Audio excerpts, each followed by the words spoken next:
Hi, I'm Jeff Goulding and I'm a Liverpool author. And I'm Kieran Smith, the Liverpool historian. Together, we've been working on a great new project, which is a book out later this year entitled The Untouchables, Anfield's Band of Brothers. It's a great story about one of the greatest sides in Liverpool's history who won back-to-back titles in the 1920s. Yeah, this is a team that is absolutely packed with incredible characters. Men who fought on the battlefields of Europe in the First World War and returned home to claim 2 league titles in a row. And it's due for release in the UK in September. And thanks to our friendship now with the Liverpool Connection podcast, it's also going to be made available through them in the United States at the same time.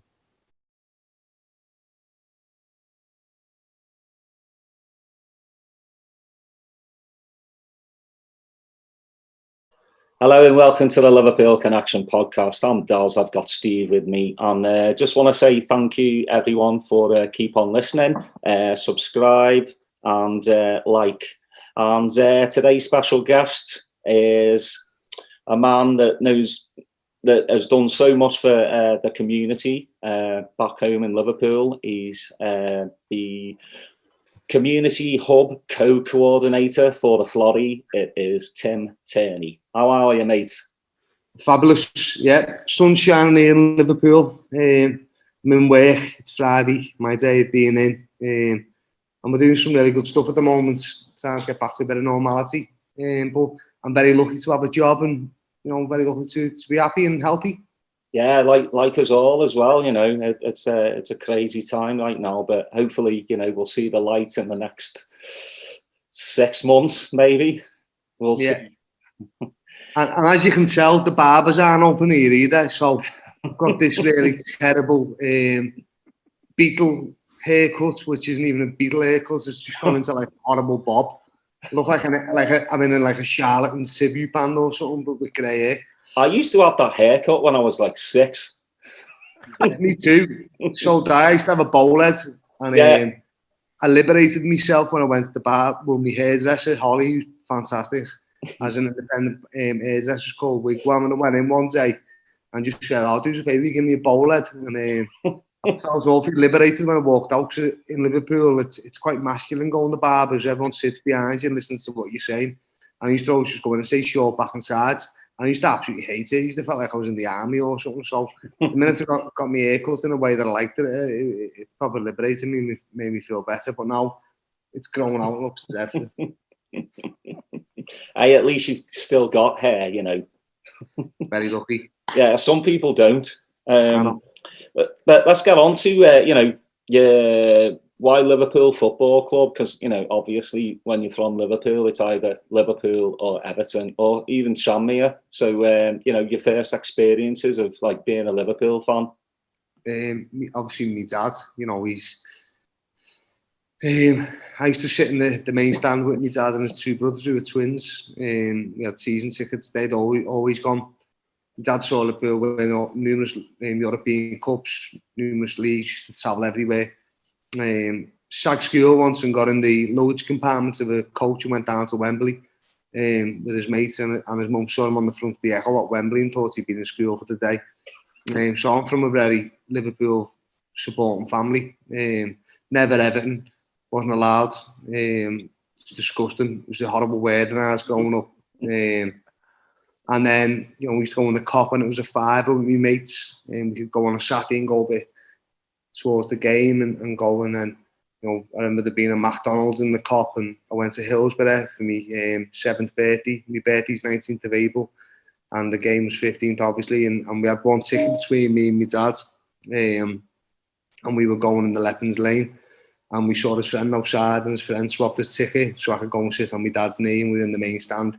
But my mum always thought we were in the Leppings Lane, so it was quite a harrowing afternoon for me family, and a time that kind of, I've never spoke about with my dad, and then kind of, after that, it kind of changed, going the game, and I was only 7, and we still used to go a lot, but we never used to go and stand in the Cop, or we never used to stand up. We used to always sit down with our season tickets with my twin uncles, and if we went to Wembley or went to away games, it was always like, obviously the 2 tickets, not sliding in with my dad. So you know, it kind of changed that going to matching. And then when I was about 15, I saw Oasis on the television, and then kind of lost a bit of faith in football a little bit. I didn't like Razor Ruddock, and I didn't like Julian Dix, and I didn't like Mark Walters, and I didn't like all these, you know, John Scales and all these mad. When them footy big heads were coming out and they were becoming personalities rather than footballers. And I kind of lost touch with football, and then, you know, got into my music. But always just Liverpool. That's all right. Someone else will answer the bell. So, what's one of your, you know, favourite matches? I remember going the 9-0 against Crystal Palace. Remember going to that game. Felt like Liverpool scoring every 2 seconds. And I remember getting beat by Genoa in the European Cup. So, you know, and obviously Wembley a couple of times, growing up and seeing them beat Everton in the FA Cup final was always good. So, yeah, good memories. And who was one of your favourite players? John Barnes. Yeah. Just felt like he was magical, like, and it's still see him around Liverpool when he comes in the Florrie a lot. He supports what we do a lot, and I remember he used to have a pair of Arrow football boots, what came out the John Barnes edition. Must be 1989, 1990. And my mum had bought me them and saw John Barnes on Priory Road, and he signed the box for it. And I always remember thinking, wow, John Barnes is amazing. But he was like Alan Hansen as well. I loved Hansen, and, you know, Ian Rush, obviously, and then it kind of moved from there into, we were signing bigger players. You know, I remember Stan Collymore coming for £8.5 million or something, and I just saw them again as like personalities rather than footballers. Yeah, I love John. Do you think that's kind of, you know, overtaken football now? Is the personality thing, you know, like the flashy cars and everything? Yeah, and you know, people go on about like, oh, it's disgusting how much they get paid. It's not their fault. You know what I mean? It's, yeah.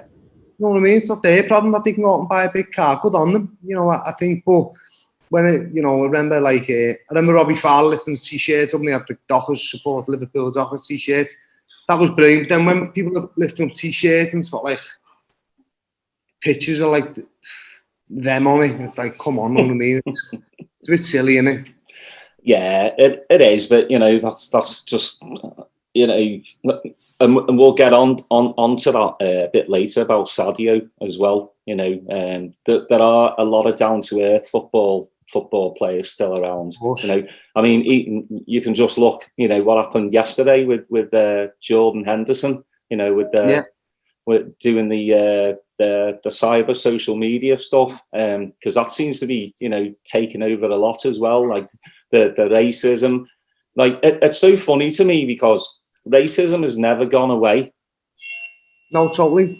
It's just more prevalent now, just because of social media. But you know, people try to hush it up and say, you know, racism has only just reared its ugly head again. I'm like, well, no, it's not. It's always been there. Yeah. You know? So fair play to Jordan for that. Yeah, good on him. He's a nice lad, doesn't he? Anderson. Yeah, miss him. Yeah. Yeah. Well, I'm going to bring Steve in now. Hey, Timo, good morning. Thank you for joining us today. And, you know, we appreciate you coming on. I appreciate you getting up so early. And you all look better than I do. I look exhausted and you all look fantastic. We have a great makeup artist here. Oh, yeah. Yeah. Hey, I wanted to ask you a question. You mentioned prior to the recording that you went to school with Stevie Gerrard. And so that must be a great feeling to have seen him, you know, progress through the ranks at Liverpool and just become this iconic player and also represent the city so well. So you have any favorite stories of him growing up while you're, you know, there at school with him? He was 2 years above me. So he was friends with friends of mine, and we used to have to play with tennis balls in our school. We weren't allowed a proper size ball on the playing ground. We had a lot of professional footballers come through. Who never, like John Welsh also played for Liverpool, like Stephen Schumacher, Bradley Orr. And there was loads of professional footballers, and also David Price as well, the boxer. He was, you know, a year below me, but seemed like we'd done good in the sporting side of things. And also myself and a fella called Mike Descala have a band called Ultra Beat, and went to our school. So our years were quite good. Gerard, say, you know, can't really remember much about him, but I always remember him being there and on the yard. And I went about 10 years ago with my nephew, and the players were leaving the carriage works in town where they always leave for away games, and all the players were coming out and everything. There was loads of people there, and Gerard just leaned over and signed my nephew's shirt for him and thing, and it was the only one he signed, and I thought, it was only human.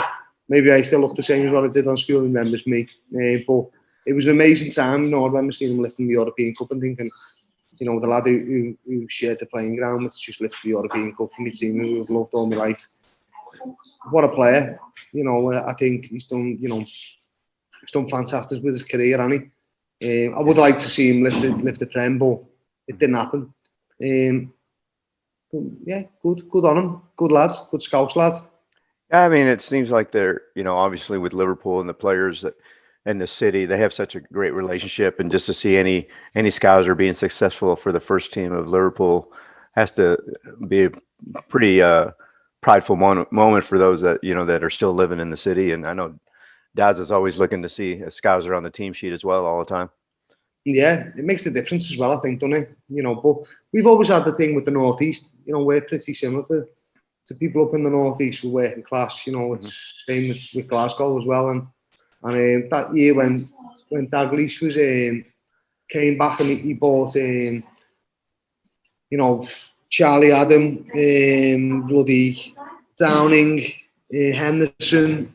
I remember thinking Andy Carroll. I remember thinking, God, he's just going for good stock here. You know, good lads who are pretty set in stone. The way we're set up, and didn't work with them all, but you know, I could see where the ideas were, and you know, cause it's always good to have working class people in your team.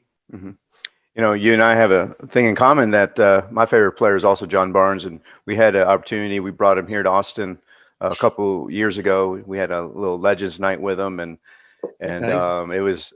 I don't remember most of that night, but I do remember, you know, having fun with him. And he's such an opinionated person, and that's why I think one of the things that's reinforced my love for him is just not just his playing style, but the fact that he is a vocal proponent of, you know, the racism that's in the sport and other things that if he sees anything that's unjust, you know, he has the stature and charisma to bring it out to the front and have a conversation about it.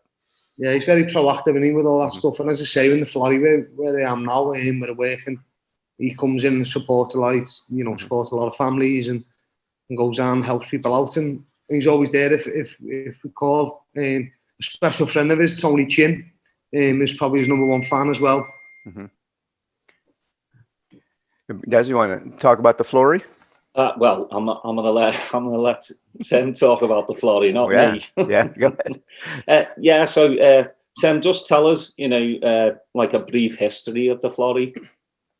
Okay, so the Florrie is called the Florence Institute. It's in Liverpool 8. It was built in 1889 as a place for young lads to come from the area to do some sport and recreation and do some education stuff, keep them off the streets really and out of trouble. At a boxing club, football team, second to none in the city.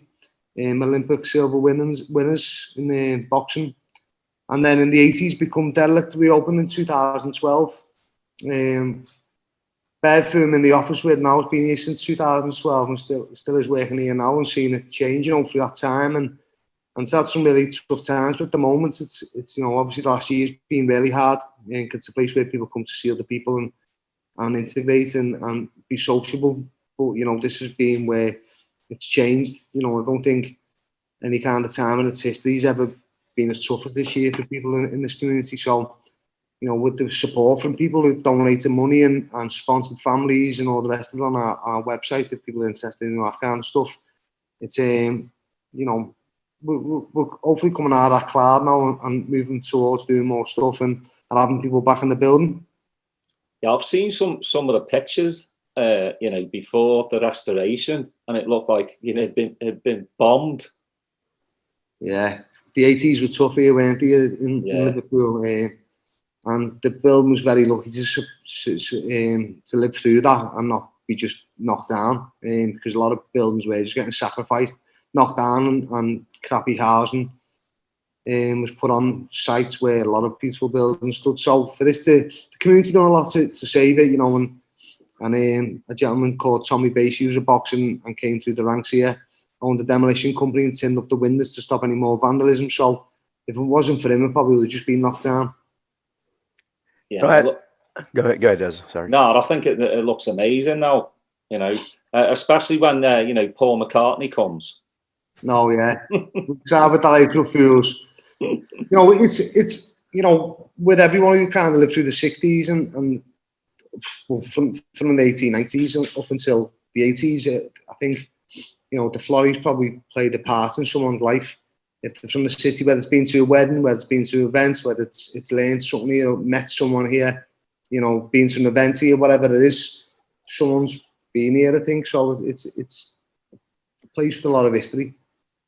Yeah, I think that also you mentioned in the history, I think that really was one of the factors that the building didn't get demolished after the fire, right? Because it was designated as a historical building. And so, yeah, I don't know if in America you have like listed buildings. Yes, we do. Thing, yeah. So it's the same here, you know, if something's got some kind of historical point to it, kind of gets saved, and they'll spend any kind of money in restoring and making sure that it exists and stays here. And we've been very lucky with that. You know, we look at the brickwork just behind my head and how wonderful it all is and beautiful. And a lot of the white stone and red stone from Liverpool got sent over to America for a lot of renovations over there. And you know, I heard a story that a guy bought an old school by where I'm from in Kensington and built his house down in Sussex. We ended up with all of the grass and crap, and he had a lovely house. So we are very lucky that the Florrie, you know, got through that. You know, there's always, whenever there's politics are involved, you know, there's people that don't want to spend money on the arts and other kind of social programs and things like that. And you see it here in the United States a lot. You know, there's so big arguments about trying to put money towards those kind of, you know, filmmakers and things like that. And so I think about the Florrie closed the first time that in 1988, right? Yeah. And didn't reopen till 2012.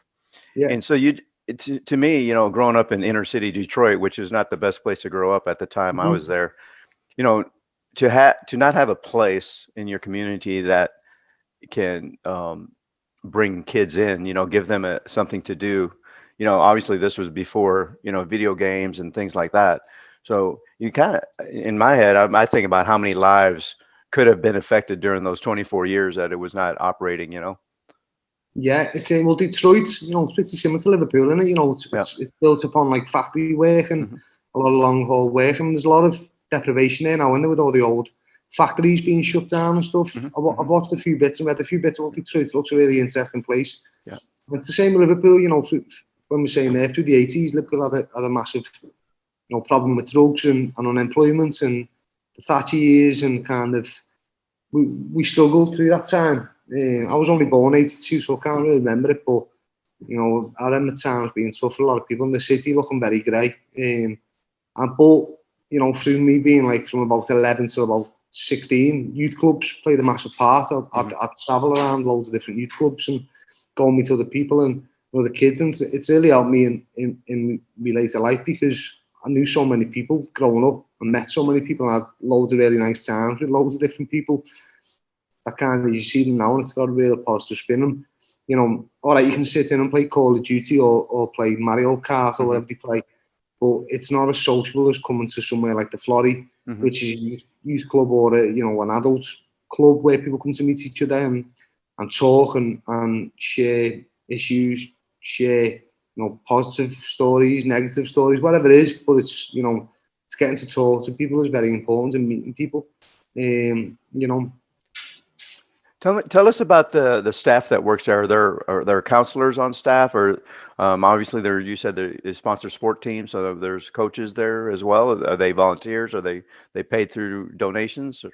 Yeah, so we have staff, caretaker. We have an event and like only brings in the money kind of stuff and doing events and weddings and everything. We have a finance manager who deals with, keeping this building open and paying bills and making sure that we've paid our insurance on time. So, and then we have a CEO who puts in funding applications to kind of be able to support and keep people in the job.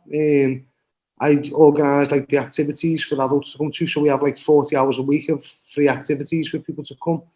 Dyslexia support, autism support, and guitar classes, art classes, knitting groups, basic computers, stuff where people can come and get some help and fill in some forms if it's for like universal credits, which is like for being unemployed, and some help in paying bills or whatever. And then we have a youth team as well, and they can refer people to a wonderful organisation called the Mind Map, who help with stuff with counselling and any issues that people might be dealing with. And then we also kind of refer people as well to the right places, because, although we go around and do welfare visits and we go around and support families and we're dropping off food, if someone comes and they've got an issue which isn't in my, kind of repertoire of training or knowledge, the last thing I want to do is leave and let that person worry and dwell on it. I want to point them in the right direction, the right help. And we're very lucky in Liverpool that there is a lot of organisations helping people and supporting families. But each week we're doing about 100 food parcels dropped off to families and people who are socially isolating, people who are shielding, people who are staying in, people who can't get out, people who are disabled, all that kind of stuff. And making sure that there's, if someone phones and says my neighbour hasn't been seen for a few days, we're going out and making that call and just making sure that people are okay. Have you noticed, with the pandemic, have you noticed a lot more, like phone calls coming in? Yeah, it's because we always had a place where our front door was always open. A lot of organisations have like a kind of category what they fall into, addiction or mental health or, veterans or whatever. Whereas ours is like, it's just an open door. You come along and join an activity that you want to join, or you come in and speak to the person on the front desk about an issue that you've got, or you come in and ask for some help to get a matters for your son who's got a disability, whatever it is. We've always done that, but with the front door being shut, because we weren't allowing, with the building was shut to the general public coming in, and we were getting a lot more emails and referrals and phone calls about people worried about people. So it's changed, from a trying to stop social isolation to trying to keep people isolated. But also when then people are isolated, making sure that they're all right and they're not just sitting within four walls, not talking to anyone. Because the mind's a pretty tough place, isn't it? It's if you're stuck inside your own head with no one to bang out your problems and your issues to, and you've got no money and you've got no, way to pay your bills, then, you can't see a way out. And we'd like to think that that's where we kind of help people and support people. Now, do you guys have require a membership, or is it just free open doors to anybody who walks in and seeks services? Yeah, it's a free open door thing. We were bringing a membership card because what we were trying to do is we used to have people sign in on a piece of paper, but we were trying to stop that, and we were trying to bring in an electronic signing sheet.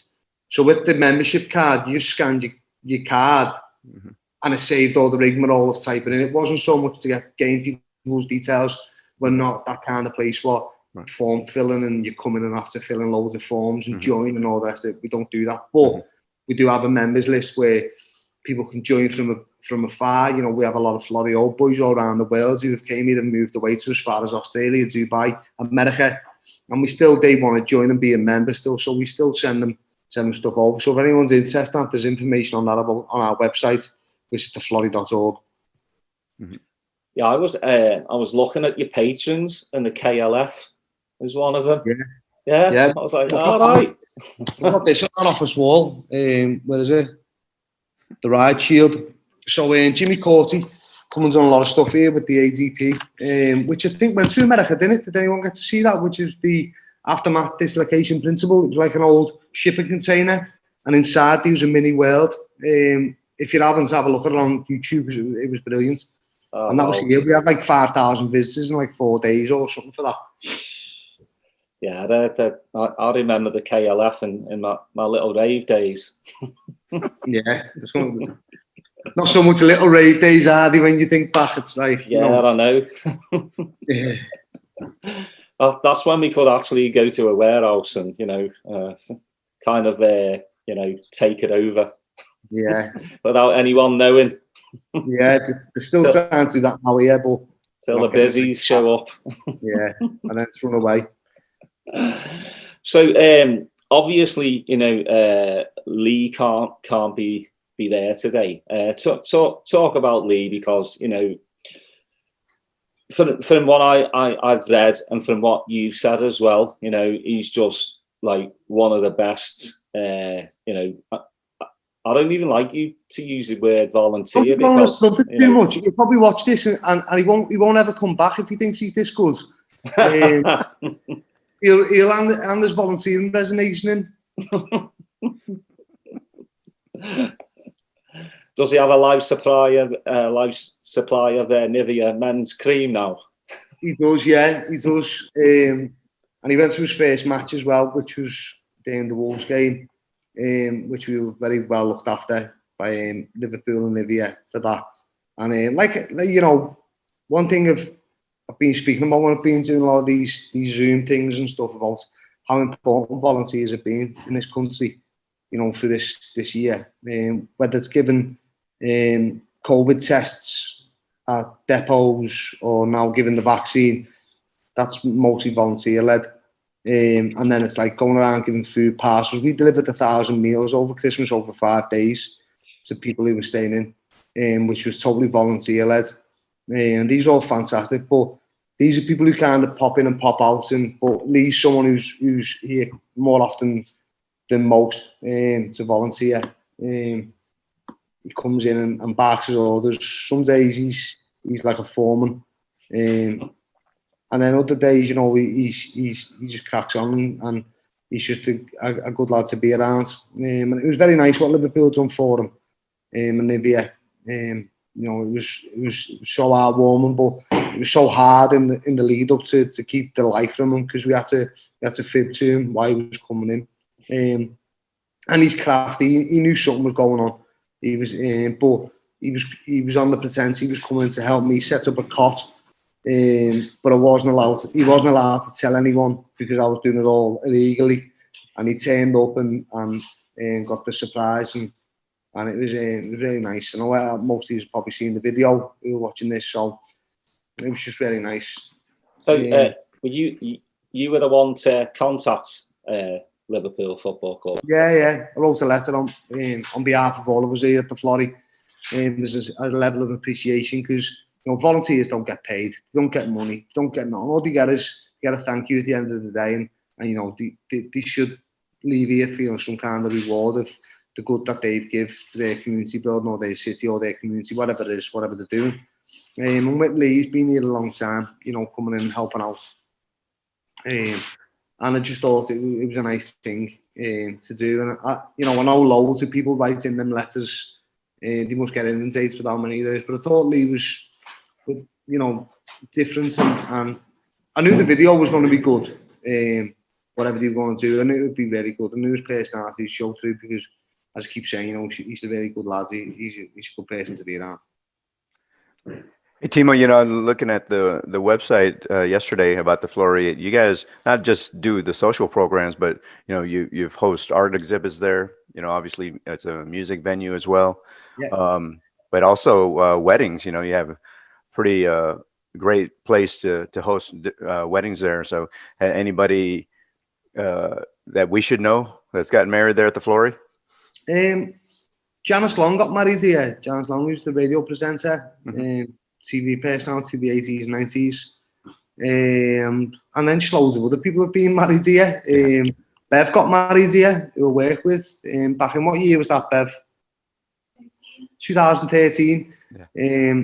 So, yeah, we've had a lot of good events here. We've had Mick Head playing here, I've Shaq, we've had the KLF here, we've had Pete Wiley play here. We've had so many bands and so many good things happening here. People, Sean Bean's been here as well. She's reminded me, the actor. Oh. Anna Friel. we've had she got changed in our office. But yeah, there's so many good personalities and good people who've shown good faith to us, you know, and really helped and supported and being patrons and being a thing. Ricky Tomlinson comes in and helps a lot. Anytime we call on these people, say, look, we need a bit of a helping hand here, you know, it kind of, you know, because we do, you know, we're not just on the basis, this building costs a lot of money to keep going. And the bills are massive. We wouldn't even like to know how much our utility bills are per year. But when you just look at that as like, you know, but then on the flip side of it though, you know, if this building didn't exist, then God knows what would happen to, you know, so many people. And I especially mentioned Jamie Reid as well there. Jamie Reid designed our God Save the Florrie t-shirt and comes in and helps out an awful lot. He's a fantastic man. Yeah, we last week we had John Finnegan on from the Liverpool Homeless Football Club. Yeah, so, you know, and he was talking to us how hard it was, you know, during the pandemic, because they you know, mostly it's drug related and alcohol, and yeah, he was saying they've lost a few people, you know, who haven't come back, which is really sad. But again, you know, like John Bishop, he's one of the patrons for there, so it's like Scousers again help Scousers out, which is, you know, a lot of like cities I know over here, they really don't help too much, you know, each other. It's to themselves, but you know, back home they really do put in the effort and the work. Yeah, you know, I've been fortunate. I've been over to America with the Anfield Rap a couple of times, and Australia, and went over to Madrid, played in the fan park in Madrid before the European Cup final. And done loads of boss nights over in different places and got to meet how many different, you know, people there is living from Liverpool and these other places. And they always say wherever you go to like the Outback and you'd meet someone from Liverpool. And it's right, you know, we're like water, we get anywhere. I was playing Madrid. Must have been crazy. Yeah, I've had a rough night before as well, to be fair. Never had much sleep. I don't think I had more than 5 minutes sleep, I don't think. But I went over to Alicante before with my mate Sean O'Donnell and John Bruin. We went and then we jumped on the train, which we call Vegas, because we were just drinking on this train. And when I got to the fan park, I was like, okay, there's about 20 people here. That's all right, I'll deal with that. Went for something to eat and came back and it was just like, bloody hell, this is mad. It was very emotional day, being honest with you. It was, made me feel really proud, not only to be from Liverpool, but, you know, my friends who were helping organise that. Webster who was playing, Keogh who was playing, you know, John Power. Yeah. I was a massive Cash fan growing up. The Anfield Rap lads doing the Anfield Rap with John Barnes. And the old day just kind of, you know, passed me by very quickly, but also give me loads of time to take it all in and realise how fortunate I am, not only to be from Liverpool, to be part of doing them lovely things. It's good that you didn't go after Jamie. Well, tell you what, they could have the Beatles on after Jamie, and no one would have been bothered. He was fantastic that day. Really stepped it up, you know, and you know, it's unbelievable to, you know, I think there's only Paul McCartney, I think, who's played on a stage on his own to that many people. And it wasn't on his own, it was with a band. So, you know, I see him quite a lot, and I often say about, you know, he's very, doesn't like, you know, talking himself up or nothing, but that's a massive day in a young lad's life, you know, and being part of it and being there and going, wow, you know. I remember there was a ball bouncing back and forth. And I was thinking, if this ball comes, I'm going to have to volley it, you know. I'm going to have to, and then it was just, the whole thing was going through my head of, if you're volleying it, it's some kid in the face and broke some kid's nose or something, then I'm an idiot, or if I slip, and the ball never came nowhere near me. But that was my mindset all day. or if you missed it, that would have been bad. Fell over. 60,000 people laughing at you. I know, it's been intense, that one. I always remember there being that lad who fell over, or missed the ball.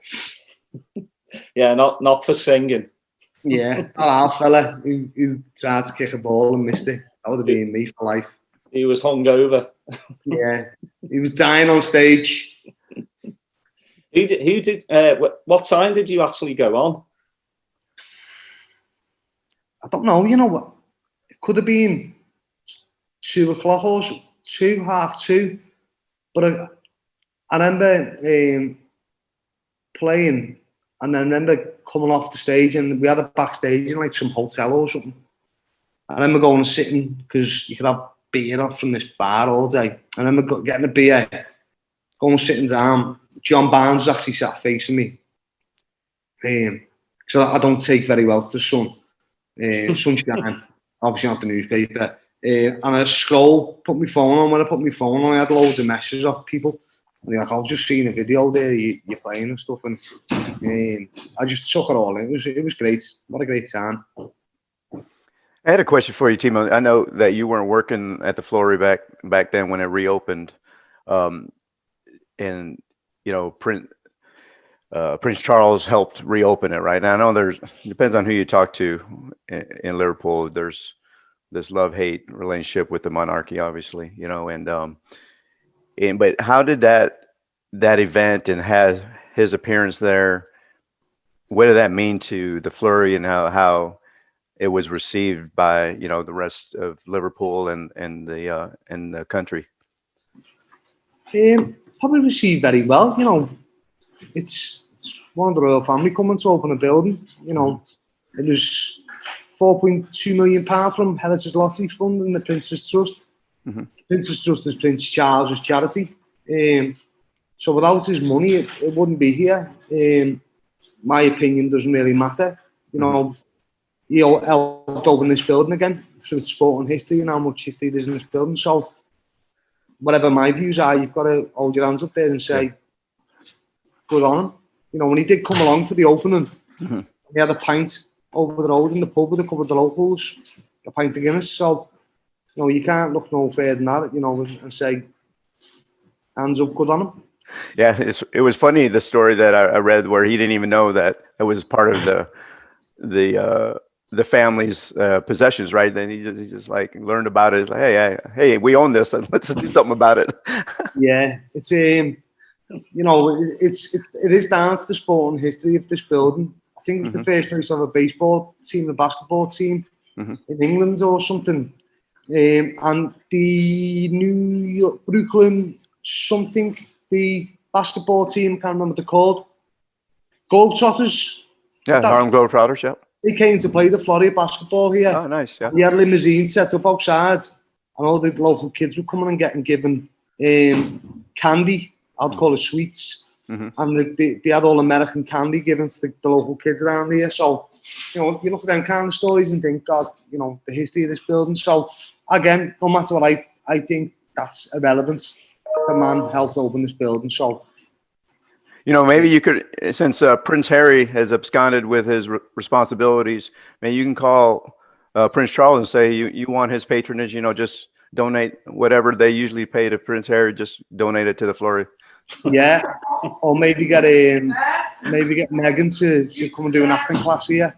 there you go. or I've got some Americans on the phone here. Yeah. Some of my colleagues here. Look. Hi. Hey, I'm not American. All right, well, your family are, aren't they? Well, yeah. There you go. Hey, Timo, you know, you mentioned the Harlem Globetrotters, you know, and they're world renowned. What other type of or famous guests have, you know, had the privilege of playing there? We've had Ian St. John up on the hall doing a sportsman's lunch. Bless him. We've got, you know, the late great, should they said.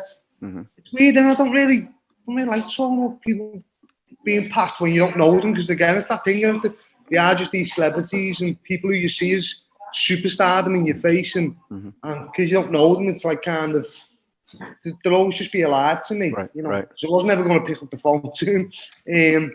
We've had loads of bands play. We've had loads of actors and actresses. You know, a lot of support. from good people. So yeah. Okay. So did the revitalization of that building also coincide with some of the improvements around that area as well? What was that? Sorry.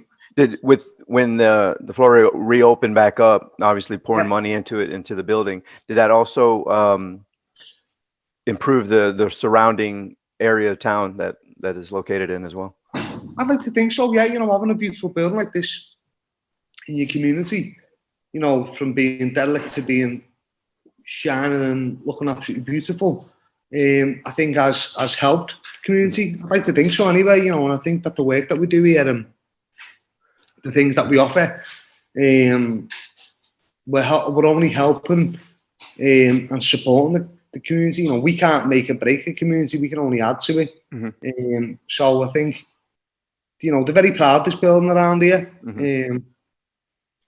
A lot of the family members have came through here and it's played a part in their life. So it being here is a massive part of their life. And Zingles. Mm-hmm.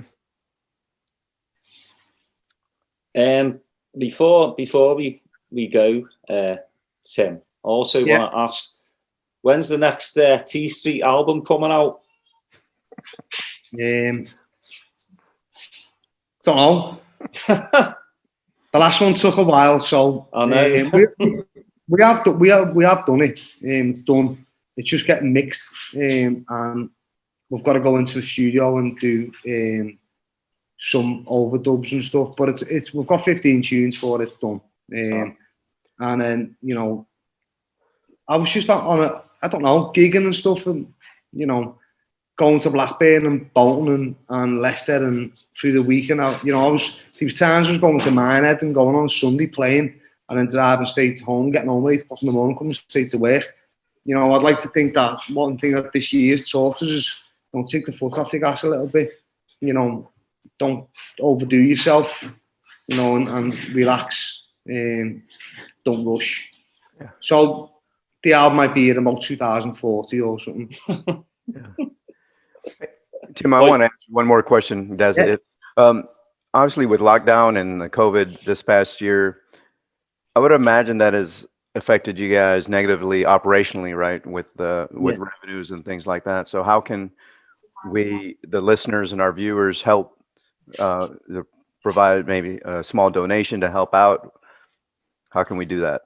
Yeah, so if you go to our website, which is theflorrie.org, you see different ways in helping support. We lost 160 grand this year in just weddings and events. That's a lot of money. It's an awful lot of money, and that money, what comes in the pot, goes out to support families and help people, and help set up the classes to help these people who are struggling on their own and to get out and be part of something. So if you can donate and you can support families, and we have different ways. We can support families through a food union kind of thing, or you can support just by donating some money, which will help keep this building ticking over and keep helping people. And the amount of people that already have donated and supported us, it's a massive thank you to all them. Because there's a lot of Liverpool fans around the world who do click donate and help us. Mm-hmm. And I think moving forward, I think we're coming out of this kind of drastic year, 14 months into the sunshine, and people feel a bit of a spring in the step, and we'll all be back.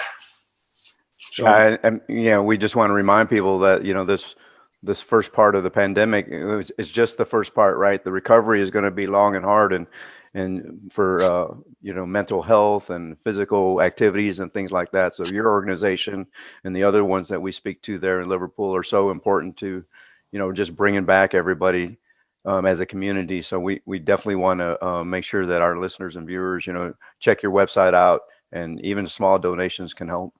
Yeah, anything donation wise helps. Mm-hmm. People come in sometimes and go, it's just a little bag of food. Mm-hmm. It's like, that little bag of food is helping supporting the family, you know what I mean? So every little helps.